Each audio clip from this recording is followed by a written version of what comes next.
What is a terrifying yet little-known fact about computers? Story 1.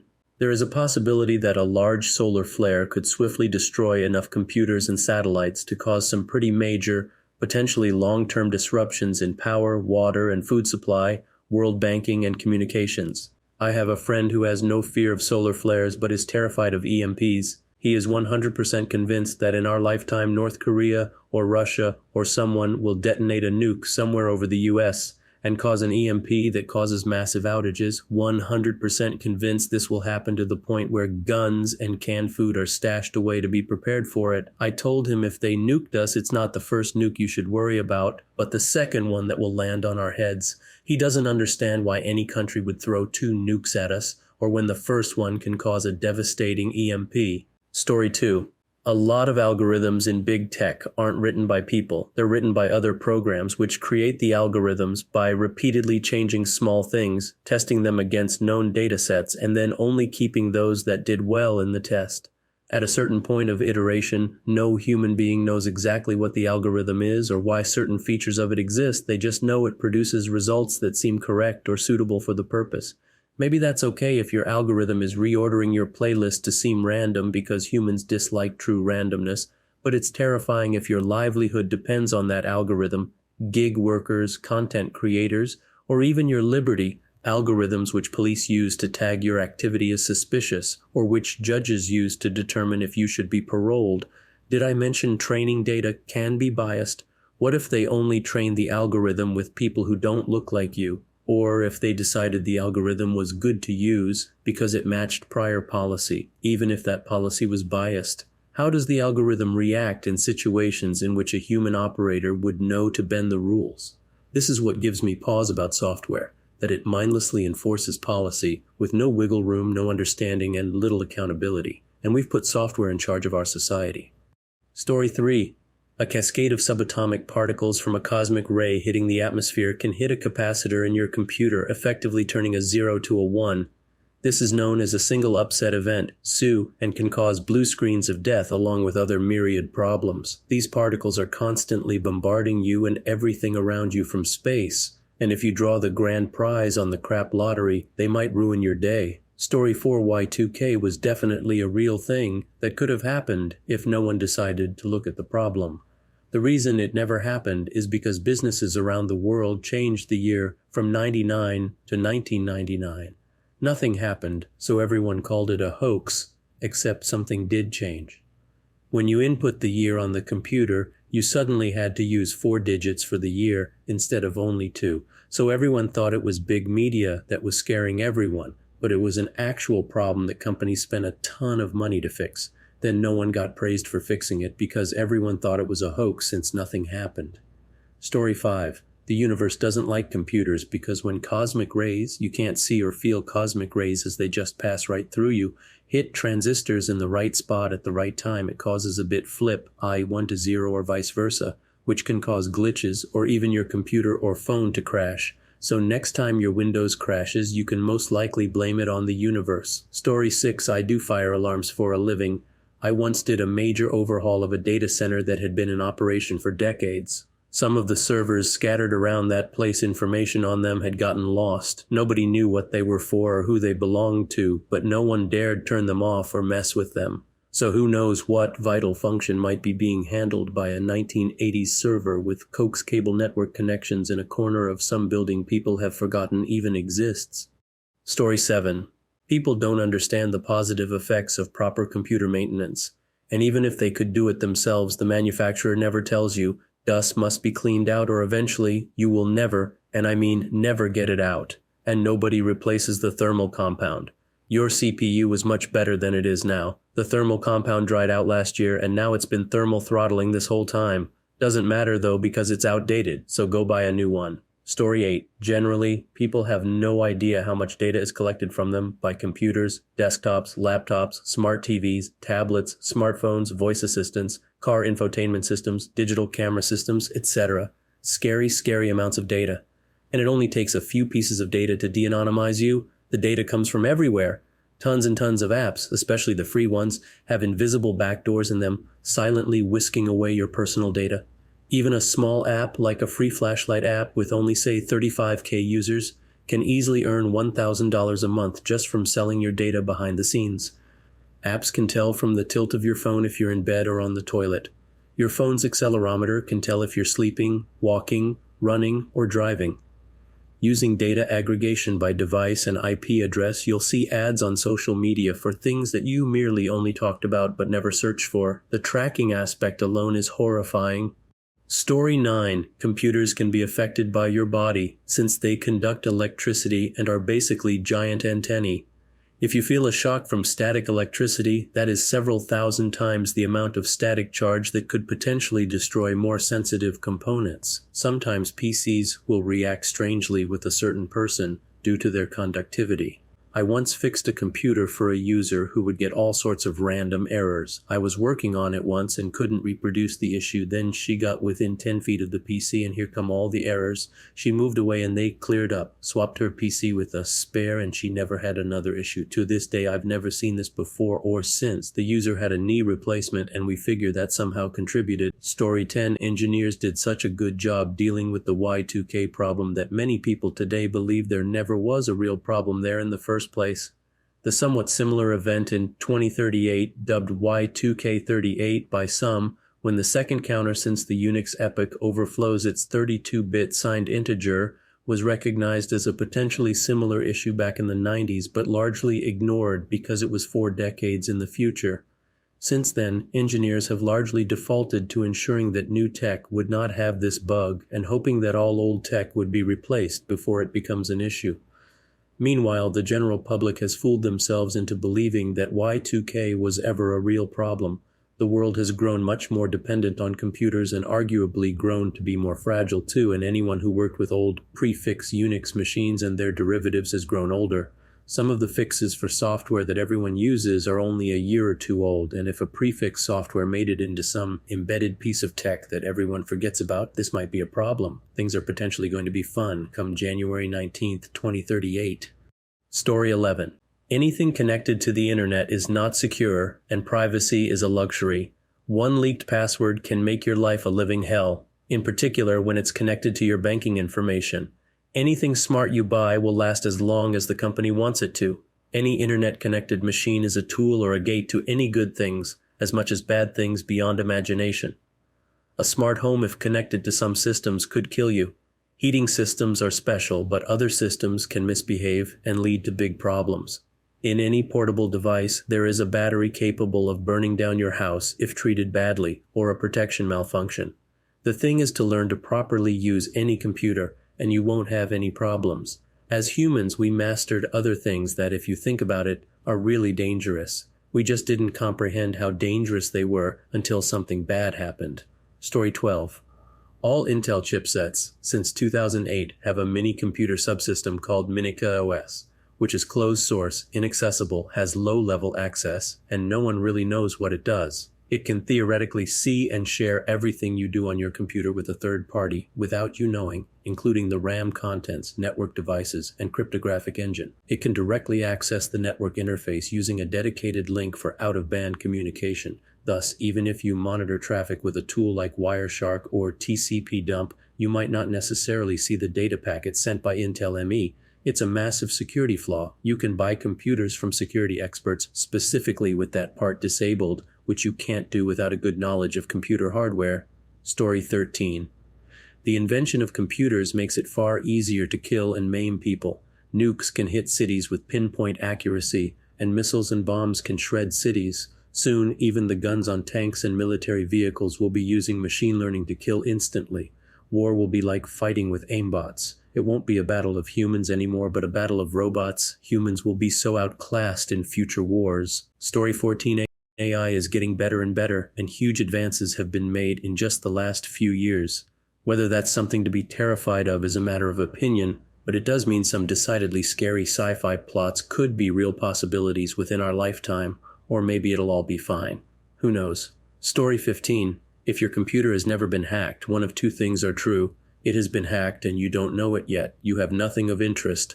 The only secure computer is unplugged from everything and locked in a vault. The moment you turn it on, it's vulnerable. The more things you connect to it, the faster it can be compromised. You don't even need to be tricked into doing something. Just having it online and on a network is like having a home with 50,000 doors that you don't have time to check whether they're locked. Story 16. The software we use every day isn't engineered. It's all just a cobbled together Rube Goldberg mess that only barely works. Still, Drinking.org said it best. Imagine joining an engineering team. You're excited and full of ideas, probably just out of school in a world of clean, beautiful designs, awe-inspiring in their aesthetic unity of purpose, economy, and strength. You start by meeting Mary, the project leader for a bridge in a major metropolitan area. Mary introduces you to Fred after you get through the 15 security checks installed by Dave because Dave had his sweater stolen off his desk once and never again.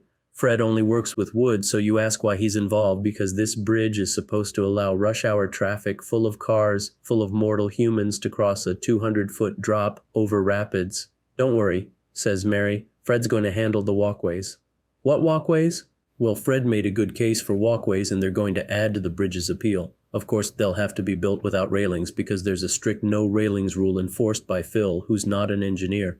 Nobody's sure what Phil does, but it's definitely full of synergy and has to do with upper management, whom none of the engineers want to deal with, so they just let Phil do what he wants. Sarah, meanwhile, has found several hemorrhaging edge paving techniques and worked them all into the bridge design, so you'll have to build around each one as the bridge progresses, since each one means different underlying support and safety concerns. Tom and Harry have been working together for years, but have an ongoing feud over whether to use metric or imperial measurements, and it's become a case of whoever got to that part of the design first. This has been such a headache for the people actually screwing things together, they've given up and just forced, hammered, or welded their way through the day with whatever parts were handy. Also, the bridge was designed as a suspension bridge, but nobody actually knew how to build a suspension bridge. So they got halfway through it and then just added extra support columns to keep the thing standing. But they left the suspension cables because they're still sort of holding up parts of the bridge. Nobody knows which parts, but everybody's pretty sure they're important parts. After the introductions are made, you are invited to come up with some new ideas, but you don't have any because you're a propulsion engineer and don't know anything about bridges. Would you drive across this bridge? No. If it somehow got built, everybody involved would be executed. Yet some version of this dynamic wrote every single program you have ever used, banking software, websites, and a ubiquitously used program that was supposed to protect information on the internet but didn't. Story 17. Every system in the world has a toothpick of holding. This is the story of my friend who was a system admin in a financial institute for a large county. We're talking millions of euros on a daily basis changing hands. It wasn't uncommon to hear someone on the floor ask, "Do you have that 4 million earmarked for Project X type of casual conversation? Hundreds of people, laptops, phones, WFH, a busy place to work." Still, servers were not a priority. When the execs felt like they wanted a different view from their coffee lounge, the servers could be uprooted and moved to a different floor just so they could pull down a few walls to shorten the walk to their Java consumption spot by 5 seconds. Reroute everything, sometimes build cooling in the room and everything. For security, they had a token system. You connected to the system and you'd get a one-off code as a text message to log in with. This was done through a tiny proprietary dongle that connected to the servers through a COM port. This thing handled dozens and hundreds of requests for tokens to connect to the network whenever someone wanted in. This thing kept the money flowing to where it needed to be. The thing was decades old, and the connectors had come pretty loose over the years. So to prop the connections, someone had stuck a toothpick in the connectors. There had been instances when the toothpick had come loose. No one could connect to the network. Millions would simply stay put. Wheels of capitalism stopped turning. All hands on deck in a full-on panic mode until the culprit was found and the toothpick secured. Every system in the world has a toothpick of holding. It might not be an actual toothpick. Your office might use an old Excel form that a wizard created through magic and dragon blood sacrifices. The servers might have a black box executable that runs every cleanup cycle, and it keeps the ancient dust-caked legacy servers sputtering forward. There could be an unconnected cable, but if you unplug it, the whole network crashes. You can be in a pristine server room you recognize from Hollywood movies, where there are 0 post-it notes and only clear plexiglass covering perfectly fitted server decks as far as the eyes can see. But rest assured that somewhere in there, whether physical or digital, there's some weird archaic thingamabob holding it all together. Story 18. The internet is not free. Countries such as Iran and China have demonstrated they have full control of the internet within their borders for all but the savvy user. China can shape results shown by popular searches by making demands of those corporations. They have made historical events disappear from their citizens' perspectives. Iran shut down their internet and cell infrastructure to quench the Arab Spring. I think both. They can spy on common messaging apps to hunt for dissidents. Even in the US, there are legislative efforts to outlaw end-to-end encryption. Story 19. Almost all industry computers think controllers for huge factories, power plants, water reclamation, distance heating, etc. have well-known default passwords or even hard-coded admin accounts. Back in the day, this was not a huge problem because you would run them on private networks with no connection to the internet. Nowadays, the internet is available everywhere and much cheaper than private networks, so many of these industry computers are now reachable via the internet. People that know what they are doing would only make them accessible over a VPN, but there is a very large number of people that shouldn't be allowed anywhere near a keyboard. Story 20. You can have the strongest IT system in the world. You can spend billions on software and hardware protection, but if I can ring the new employee called Kathy and say, "Hey, Kathy, you're new here, right? Yeah, it's John from IT security. There's been a breach, and I need the sysadmin password quickly so I can patch it up." "Okay," says Kathy, under stress to fix the problem, and there I have it. I got the password. It's called social engineering, and 9 times out of 10, that's how people hack accounts. I worked at a hospital corporate office, and right after 3 weeks of training, I got to go to my actual department for my first real day confident I know all the computer systems now. On day 2, I got called to the security office because apparently someone using my login and password accessed 2 systems in the training center after I clocked out, so I changed all my passwords and entered my passwords on the shared drive because that's the stupid rule and went to work. Days 3 and 4 were a repeat of day 2. On day 5, they decided to install secret cameras and caught an IT employee sneaking into the training center after accessing my new passwords on the shared drive daily and trying to figure out how to edit an account of a family member to change it to stop a lawsuit. I was chosen because I was new and the only new person with editing power over all systems. We were required to keep our passwords in an unprotected Excel document that only IT and management and of course myself would only ever go into if necessary. After that, I kept it updated with fake passwords. Story 21. Those browser warnings about untrusted SSL certificates that everyone automatically bypasses could be an indicator that you're a victim of a man-in-the-middle attack. In other words, your data is being routed through an attacker's system, possibly through an ARP or DNS spoofing attack. By bypassing the warning messages, you have possibly just agreed to trust an attacker-supplied self-signed SSL certificate. This isn't the case 100% of the time, but def a reason to pause and scrutinize the warning. Nearly every single Comcast router I have ever tested is vulnerable to a WPS, Wi-Fi protected setup, authorization bypass vulnerability. Disable WPS to protect yourself against it. That is, any jackass can join your WPA2 protected Wi-Fi network in 10 hours or less with zero knowledge of your passphrase. Many office buildings have secure areas that require an ID badge for ingress access. However, when exiting said secure area, a proximity sensor detects the presence of a person on the secure side and unlocks the door without requiring an ID badge. It's possible to abuse the behavior of the proximity sensor on the secure side of the door using a can of compressed air, effectively bypassing the need to have a valid ID badge. Hold the can of compressed air upside down, place a nozzle between door cracks, aim toward the ceiling, toward the location of the proximity sensor on the opposite side of the door, and pull the trigger to spray. If the proximity sensor is improperly configured, the door will open as though a person was on the opposite side exiting the secure area. Story 22. I would say the scariest thing I run into on a daily basis is how shoddy in the security sense most of the code out there is. I deal mainly with web applications, and it is amazing some of the things the developers come up with. It might be super fast and functional, but horrible security-wise. The number of big development firms that have no security cycle or QA cooked into their dev cycle is astonishing. The second is just how little understanding in the general public there is about how tech actually works and what it's doing.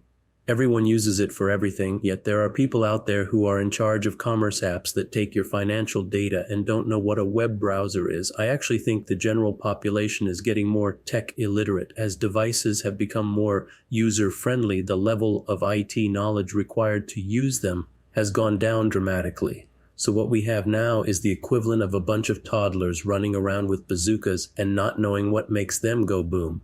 Story 23, physical storage doesn't last for as long as people think. CDs and DVDs have a finite lifespan. If you have photos backed up on a disc in the attic from the 90s, they could potentially fail if you ever wanted what was on them.